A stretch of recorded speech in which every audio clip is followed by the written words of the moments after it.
This is Radio Boracay, the home of reggae and cool beach music. Webcasting live worldwide from Boracay, the Philippine Islands. This is 106.1 Radio Boracay. Rhythm of the ocean, the music of the seashore. Beach radio, beach radio, 106.1 Radio Boracay. The preceding program was paid broadcast. Any ideas, comments, and opinion expressed by the program hosts do not necessarily reflect the views and opinion of the station. The program and its producers are not affiliated with the station. 106.1 Radio Boracay.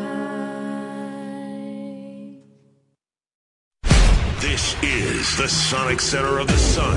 Blazing hot.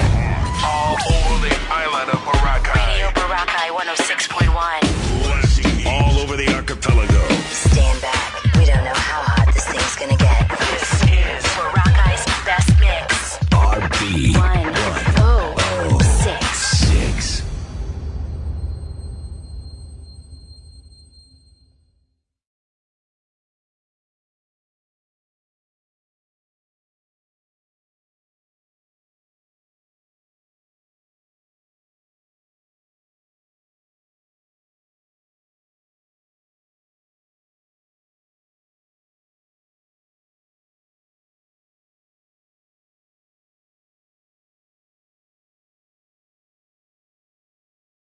Magandang hapon po sa ating lahat.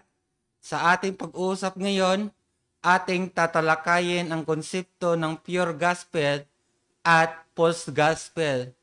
Ang ano ba ang epekto ng pure gospel sa ating buhay, sa ating kaligtasan, at ano naman ang epekto ng false gospel sa ating kaligtasan.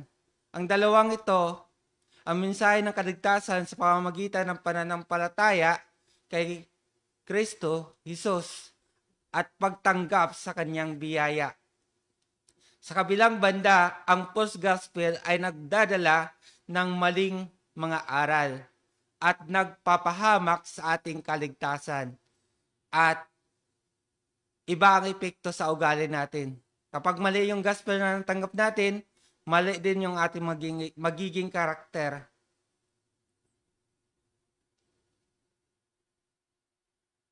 Ang pagkaiba ng pure gospel at false gospel ang landas tungo sa kaligtasan at pag-uugali.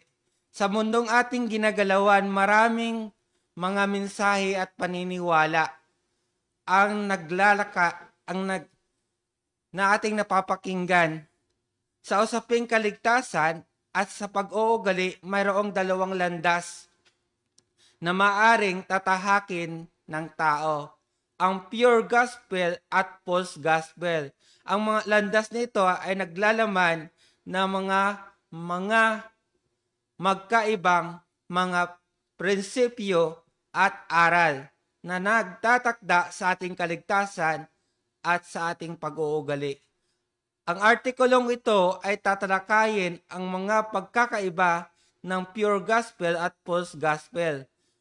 Unang-una, ating titingnan ang mga kakulangan ng mga terminong ito at kung paano sila naglalaman ng mga saloobin at paniniwala na may kaugnayan sa kaligtasan at pag-uugali. Pangalawa, ating bibigyan diin ang mga halimbawa upang maging malinaw ang pagkakaiba ng dalawang landas na ito. Sa pamamagitan ng pagsuri at pag-unawa sa mga ito, ating matutuklasan kung aling landas ang dapat nating sundan upang makamit ang tunay na kaligtasan at magkaroon ng mabuting pag-uugali. Sa pamamagitan ng pagtuklas at pag-unawa sa mga konsepto ng pure gospel at false gospel, ating makakamit ang kaalaman na maghatid sa atin ng tamang landas tungo sa tunay na kaligtasan at magandang pag-uugali. Samahan ninyo kami sa paglalakbay nito tungo sa pag-unawa sa pagkakaiba ng dalawang landas na ito at kung paano ito makaapekto sa ating buhay at relasyon sa Diyos.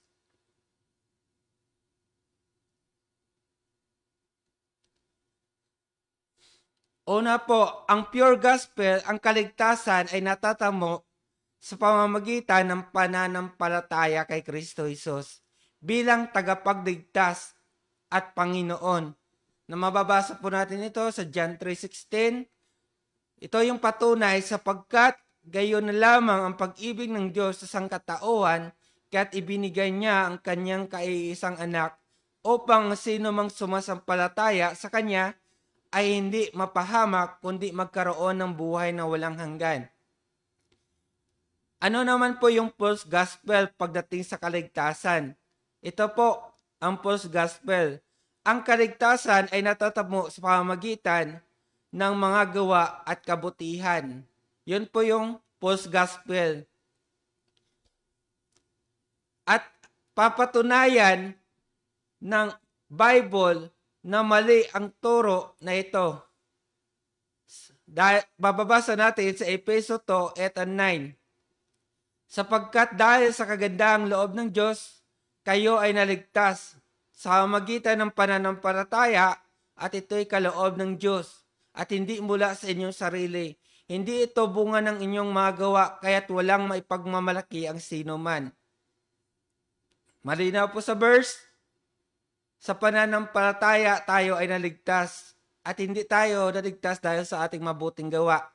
Naligtas tayo sa magitan ng biyaya na natanggap natin na mula sa Panginoong Hesus. Ang pure gospel, ikalawa po, ang kaligtasan ay biyaya ng Diyos na walang ibang paraan kundi sa pamamagitan ng pagtanggap sa sakripisyo ni Hesus. Mababasa po natin ito sa John 14:6. Sumagot si Hesus, "Ako ang daan, ang katotohanan, at ang buhay. Walang makakapunta sa Ama kundi sa pamamagitan ko." Ito pa isang verse pa na patunay. Sa Kanya lamang matatagpuan ang kaligtasan sapagkat walang ibang pangalan sa buong daigdig na ibinigay ng Diyos sa mga tao upang tayo ay maligtas. Malinaw po na ang turo ng pure gospel ay galing sa Bible at galing sa Panginoon. Ang turo ng false gospel, ito'y galing sa religion at ito'y galing sa pag-unawa lamang ng isang tao na hindi man lamang niya pinag-aralan ang Bible.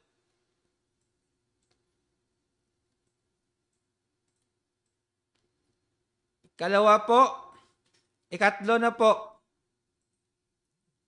ang kaligtasan ay natatamo sa pamamagitan ng pagiging religion o pagsunod sa ritual at tradisyon. Ito po yung maling gospel, no? Ito po yung maling gospel. Nababasa po natin ito sa Matthew 15:8-9. Ito ang patunay na ang maling gospel, ang paggalang sa akin, bayang ito, ay pakunwari lamang sapagkat sa bibig at hindi sa puso.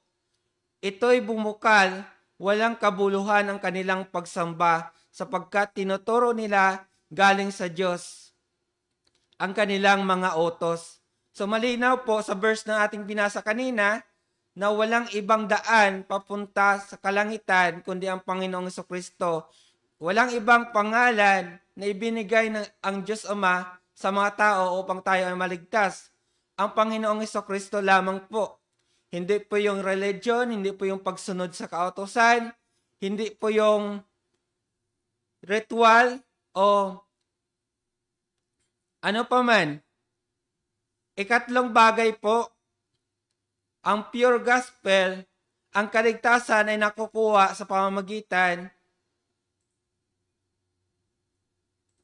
Ang kaligtasan ay hindi nakukuha sa pamamagitan ng gawa o kabutihan ng tao, kundi sa biyaya at awa ng Diyos.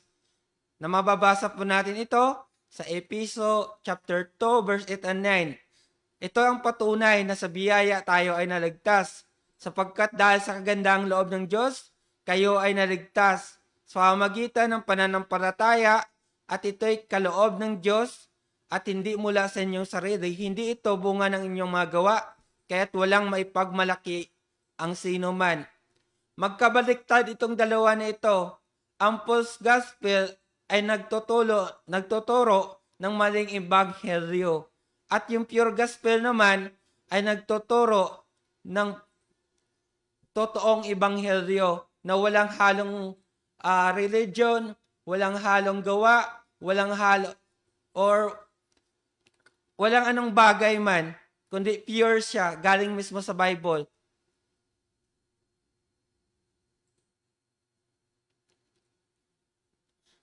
Ito naman, false gospel.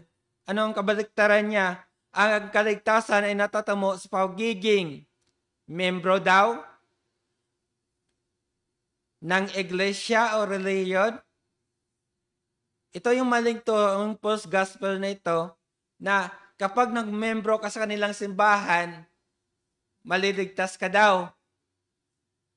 Kapag umanig ka sa kanilang simbahan, maliligtas ka daw. Pero mali po ang turo po ng Bible, Gawa 4:12 na malinaw kanina, sa kanya lamang matatagpuan ang kaligtasan sapagkat walang ibang pangalan sa buong daigdig na ibinigay ng Diyos sa mga tao upang tayo ay maligtas. Malinaw po yung sinabi ng Biblia na walang iba pong pangalan na ibinigay o walang ibang makapagligtas kundi ang Panginoong Jesucristo lamang po. Next po, ang kaligtasan ay nagbibigay ng pag-asa sa buhay na walang hanggan kasama ang Diyos. Ang pure gospel po, ang kaligtasan ay nagbibigay ng pag-asa sa buhay ng walang hanggan kasama ang Diyos. 1 John 5:11 and 12. Mababasa po ito natin sa unang 1, chapter 5:11 and 12. Ito po yung patunay. At ito ang patotoo, ipinagkaloob sa atin ng Diyos ang buhay na walang hanggan, at ito'y makakamtan natin sa pamamagitan ng kanyang anak. Kung ang anak ng Diyos ay nasa isang tao, mayroon silang buhay na walang hanggan. Ngunit kung wala sa kanya, ang anak ng Diyos ay wala siyang buhay na walang hanggan. Sa false gospel po, ang kaligtasan ay natatamo sa pamamagitan ng pagiging perpekto at walang kasalanan.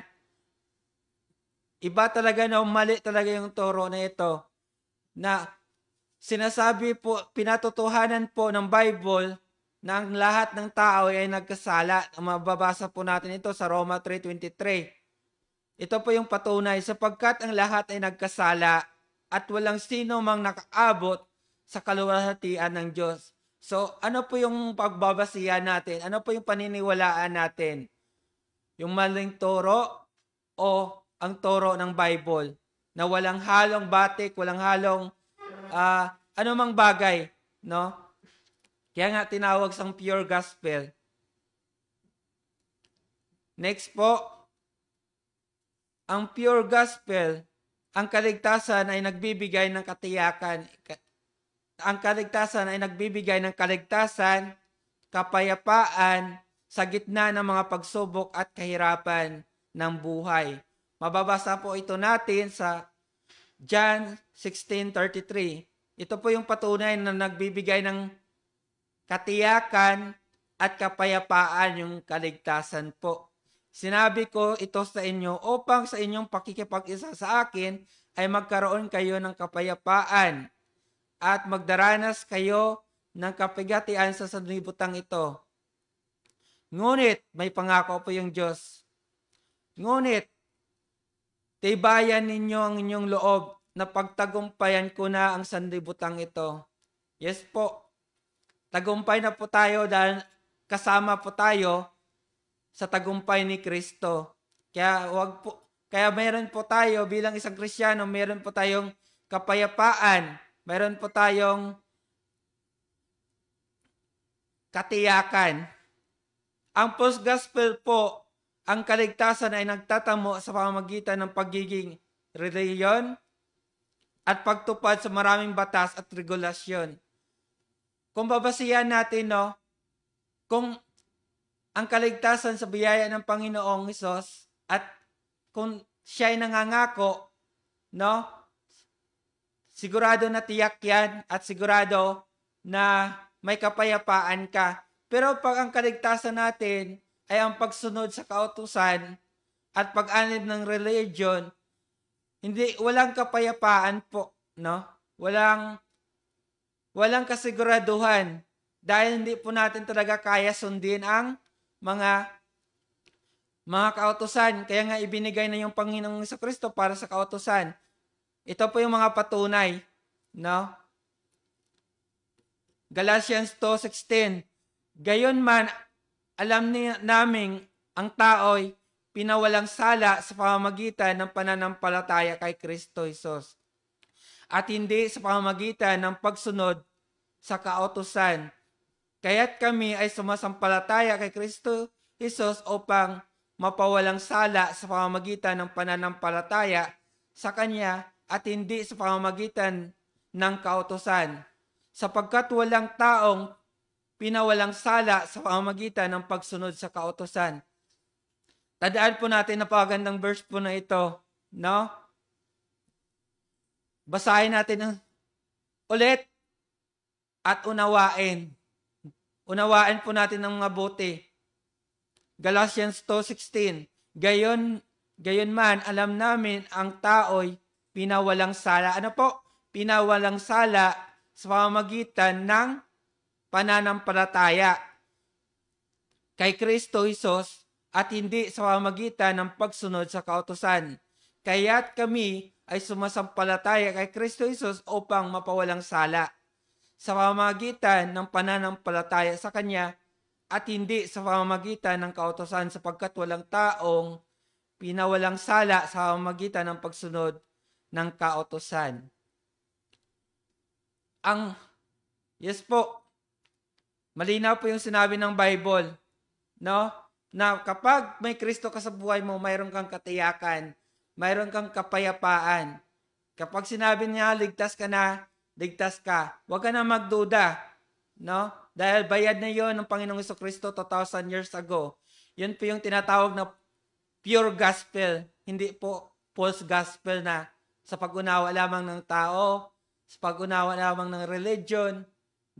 Kaya gusto ng Bible na makalaya na po tayo sa religion ito na nagbibigay ng false gospel, Kaya mahalaga na tayo mismo ay basahin din po natin yung Bible natin at unawain na wag lang po tayong maniwala sa sinasabi ng ating ministro o sinasabi ng ating pastor o sinasabi ng pare. Dapat ikaw mismo na membro, magbabasa ka din ng Bible kung tama ba yung tinuturo ng pastor, tama ba yung turo ng ministro, o tama ba yung turo ng pare. Na mahalaga na mayroon tayong personal na relasyon sa Panginoon. Sa pamamagitan ng pagbabasa natin ng Bible, yung relasyon natin sa Panginoon at yung ating pananampalataya ay lumalawak, ay lumalago tayo bilang isang Kristiyano, At ano naman ang epekto ng pure gospel sa ating pag-uugali? At ano naman ang epekto ng false gospel sa ating pag-uugali? Mababasa po natin ito. Yan na, malapit na yung oras, basahin na lang natin tuloy-tuloy. Ito po yung epekto sa ugali ng isang tao. Ang pure gospel, ang pag-ibig at pagpatawad ay mahalaga sa pagkipag-ugnay sa ibang tao. Kapag pure gospel yung natanggap natin, ito yung magiging ugali natin. Gawin ninyo sa inyong kapwa ang nais ninyong gawin nila sa inyo. Ito'y buod ng kautusan at ng mga isinulat ng mga propeta. Mababasa po natin ito sa Matthew 7:12. No? Ito yung patunay na ang pure gospel ay nagtuturo ng pagmamahalan at magpatawad sa kapwa at nagbibigay daan sa pagkaroon ng nagbibigay daan ng magandang ugnayan at pagkakaisa. Ang false gospel po, ano naman yung epekto sa ating buhay? Ang paghihiganti at pagkakasala ay dapat ipaglaban at ipagmalaki. Ito po yung epekto ng maling gospel sa buhay ng isang tao. Mga minamahal, huwag kayong maghiganti. Napapabasa po natin ito sa Roma 12:19. Huwag kayong maghiganti, paubaya ninyo iyon sa galit ng Diyos, sapagkat nasusulat, akin ang paghihiganti, sabi ng Panginoon, akin ang paghihiganti, ako ang gaganti, sabi ng Panginoon. Yan po yung patunay. Ang false gospel ay nagpapahayag ng isang hindi tama at hindi galing sa Diyos na pag-uugali, na nagbibigay daan sa pagkasira ng relasyon at pagkawasak. Ikalawang bagay po na epekto ng pure gospel sa ating pag-uugali. Ang kababaang loob at pagiging mapagpakumbaba ay dapat ipahayag sa lahat ng mga sitwasyon. Sapagkat, ito po yung Bible verse, Lucas 14:11. Sapagkat ang nagmamataas ay ibababa at ang nagpapakumbaba ay itataas. Patunay po, ang pure gospel ay nagtuturo ng kababaang loob at pagiging mapagpakumbaba ay nagbibigay daan, pagpapahalaga sa iba at pagkakaroon ng maayos na ugnayan. Ano naman yung false gospel na epekto sa buhay ng isang Kristiyano? Ano ang magiging resulta nito? Ang kasinungalingan at pandaraya ay maaaring tanggapin sa pagsilbihan at pagsilbihan para sa kanyang sariling interes. Yon po. Puro yung sa sarili niya lang lagi yung iniisip niya. Tuloy po natin, namumuhi si Yahweh sa taong sinungaling, ngunit ang tapat ay ligaya niya at aliw. Mababasa po natin ito sa Kawikaan 12:22. Ang false gospel ay nagtuturo ng hindi katotohanan at pandaraya na nagdudulot ng kawalan ng tiwala at kawalan ng integridad. Ang pure gospel, next po ang pure gospel, ang pagiging matapat sa mga pangako at mga responsibilidad ay mahalaga sa buhay Kristiyano. Bible verse po, Matthew 5:34-35. Ngunit sinasabi ko sa inyo, huwag kayong manunumpa kapag kayo'y nangangako. Huwag ninyong sasabihing saksi ko ang langit, sapagkat ito'y trono ng Diyos. Kaya't saksi ko ang lupa, sapagkat ito'y kanyang tuntungan. Huwag din ninyong sabihin saksi ko ang Jerusalem, sapagkat ito'y lungsod ng dakilang hari. Ito ang patunay na ang pure gospel ay nagtuturo ng maging tapat sa mga pangako at mga salita na nagpapakita ng katapatan at integridad. Ang false gospel naman po, ang pagiging sakim at pagkamkam ay maaring tanggapin at ipagmalaki sa buhay Kristiyano. Hindi po tama ang false gospel na ito. Ito ang tinatawag na sa mata ng tao sila ay Kristiyano. At sa mata ng Diyos sila ay unbeliever. No? Kasi maling gospel po yung kanilang natanggap. Alam ni Jesus na sila ay nagkukunwari lamang. Kaya sinabi niya sa kanila, bakit ba ninyo ako sinusubok? Bigyan ninyo ako ng isang salaping pilak. Ano po yung patunay?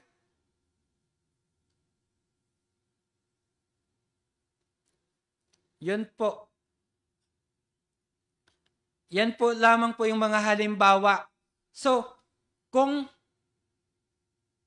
malinaw po, no? Kung pure gospel po yung natanggap natin, magagawa ba nating umabuso sa biyaya ng Diyos? Ito po yung tanong ng iba. Kung pananampalataya lang, hindi mag-uabuso ka na. Hindi po dapat ganoon. Ito po yung patunay na hindi na dapat tayo mag-abuso hindi natin dapat abusuhin yung biyaya. Sa kaligtasan, pag-uugali, ang pure gospel ay nagtuturo ng tamang pag-unawa at pagtanggap sa biyaya ng Diyos. Habag at ang false gospel ay nagpapahayag ng maling interpretasyon at pagsasamantala sa biyaya. Narito ang 4 na dahilan kung bakit hindi umaabuso ang mga nasa pure gospel sa biyaya at kung bakit umaabuso ang mga nasa false gospel. Ang mga nasa pure gospel ay hindi umaabuso sa biyaya dahil naunawaan nila na ang biyaya ng Diyos ay isang regalo na hindi karapat-dapat sila ay nagpakumbaba at nagpapasalamat sa biyayang ito. No? Ganon po yung pag-unawa ng nasa pure gospel. Sapagkat sa pamamagitan ng biyaya, kayo ay naligtas sa pamamagitan ng pananampalataya, ito'y hindi mula sa inyo kundi sa biyaya. Biyayang ito ay kaloob ng Diyos. Efeso 2:8-9. Sa false gospel po, ito po yung magiging epekto, no? Ang nasa false gospel, umaabuso sa biyaya dahil pinaniniwalaan nila na ang biyaya ay maaaring makuha sa pamamagitan ng mga gawa, ritual, at kanilang ginagawa. Sila ay nagiging palalaw at umaasa sa kanilang sariling kakayahan. Na malinaw kanina na sinasabi ng pure gospel, hindi mo kayang abusuhin yung biyaya kung alam mo na ang nagbigay sa iyo ng biyaya yung Panginoong Jesucristo. Ikalawang patunay po, ang mga nasa pure gospel ay hindi umabuso sa biyaya dahil sila ay nagbibigay ng tamang halaga sa biyayang ito at ginagamit ito upang paraan na makapagdulot ng kapurihan sa Diyos at kabutihan sa kapwa. Kaya nga, kung kumakain man kayo o umiinom o ano man ang inyong ginagawa, gawin ninyo ang lahat para sa kaluwalhatian ng Panginoon. 1 Corinthians 10:31. Ano naman po yung sa false gospel? Ang false gospel ay umaabuso sa biyaya dahil ginagamit nila ito bilang pampalubag loob at lisensya para magpatuloy sa pagkakasala at hindi magbago ang kanilang mga ugali at pamumuhay. Ang kaugalian ng sanlibutan ito ay kamangmangan sa Diyos. Mababasa natin sa 1 Corinto chapter 3 verse 19. Malaga na maunawaan natin ang tunay na kahulugan ng biyaya ng Diyos at hindi ito gagamitin bilang dahilan ng pagpatuloy sa kasalanan, maging palalo. Ang pure gospel ay nagtuturo ng tamang pag-unawa at pagtanggap sa biyaya ng Diyos, samantalang ang false gospel ay nagdudulot ng maling interpretasyon at pagsamantala sa biyaya.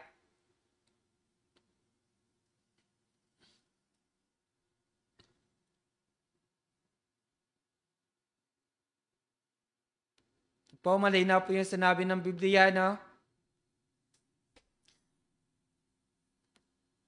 At sa muli po, magandang hapon. Naway maging gabay at inspirasyon sa inyo ang mensaheng ito tungkol sa pure gospel at false gospel. Ipagpatuloy mo ang pagtanggap at pagpalaganap ng tunay na ebanghelyo at nagbibigay ng kaligtasan, nagpababago ng ating ugali at ipagpatuloy po ang ating mga pag-uugali na maganda po. Dahil ang pure gospel po, ang resulta sa ating ugali, maganda. Ang false gospel, ang resulta sa ating ugali ay masama.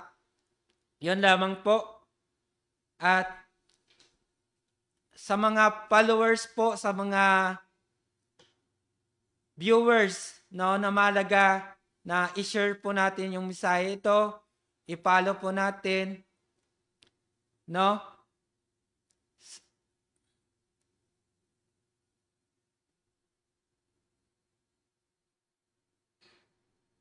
At binabati ko.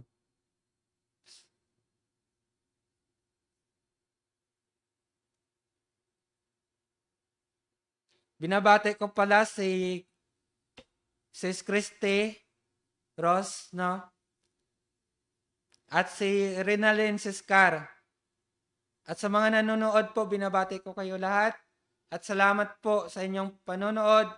At i-share nyo po yung video na hindi lang ikaw yung makinabang nito, kundi yung ibang tao din. Na mapaalalahanan sila at makatanggap sila ng pure gospel, no? Sa pagpalo nyo po, ay mahalaga na magbigay po tayo ng suporta sa mga ganitong gawain, no? Na nagpapahayag ng salita ng Diyos. Sa muli, please like, follow, and share Boracay Malay Streaming and Facebook, YouTube, and Twitch. Always listen to Radio Boracay 106.1 FM. Ito po, maraming salamat po.